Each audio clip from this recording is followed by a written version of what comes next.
A Note on Noon Wine by Katherine and Porter. Um, a very special,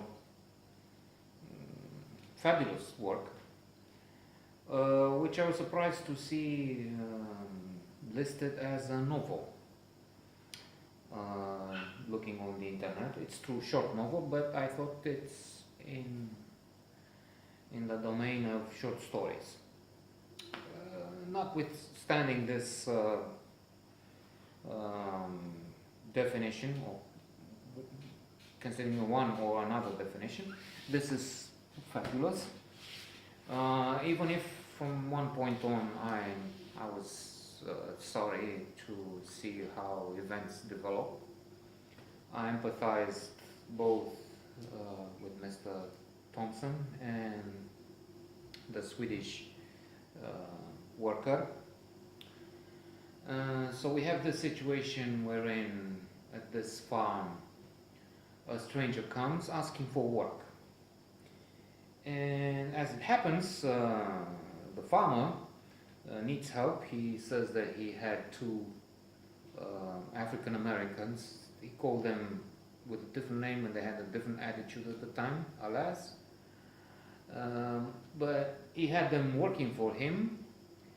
They got into a fight, one of them is dead and the other one is in jail. So, in other words, he needs work. Here we have some racist comments like, if I remember well, a white man would do a better work, or he anyway would treat him different. If he comes to work, he will eat at the table, things like that. But then it's the America of the last century, the beginning of it, when segregation was in full swing, so to say. So this wheat ends up working for a good number of years, 9 in all. He works with extraordinary zest and efficiency. He cleans the stables, he makes the hens place their eggs, lay their eggs where they should, as opposed to previous period where they could find eggs all over the place and step on them and so on. He is a God-sent gift to these people. The man's wife is sick, has been sick for many years, and she's frail. He has two sons, young boys to begin with. They grow up later, obviously. And the financial state of the property was in sort of a trouble. They could become, if not destitute, really poor. But then this man is so efficient. He even has at one point an idea. We bring a cheese apparatus machine or something. I'll make cheese. It makes that. That sells well. All in all, they have some money left.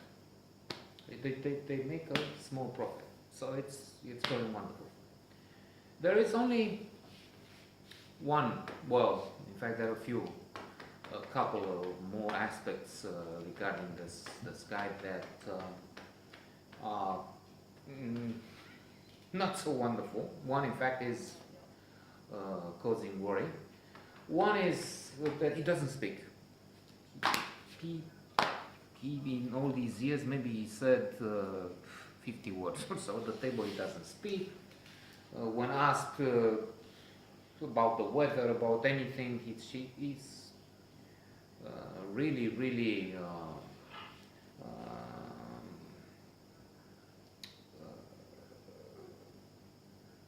taciturn. He's silent. And he has he plays a tune on his harmonica. He has a few actually with them. He doesn't spend a cent of what he's making. He's getting as wages. In fact, at one point we learned that he sent us all the money gained over the 9 years, 800 or so in all. He sent them to his mother. I will only mention that. About the end I would say nothing because it's extraordinary. I anticipated some of it from one point on, it became clear, but I hoped for a different version, and but alas, you need to read this and see for itself. It's overwhelming at one point for this reader, and he plays the same tune. It bothers the hosts, the employees, employers. I'm sorry, at one stage, but then they get used to it. The other more serious aspect is that the wife and mother of the children is a witness to a scene wherein two boys are agitated by this man, the Swedish worker, seriously, and we later learn that it's because they messed with his harmonica, they entered and looked through and messed with his things and something like that. But it's, as we learn more, it's troubling. It's a troubling incident. And then a surprise comes. There's a visitor, an obnoxious man, but still he brings in some unexpected news, which I would say nothing about. Wonderful, wonderful short novel, let's call it.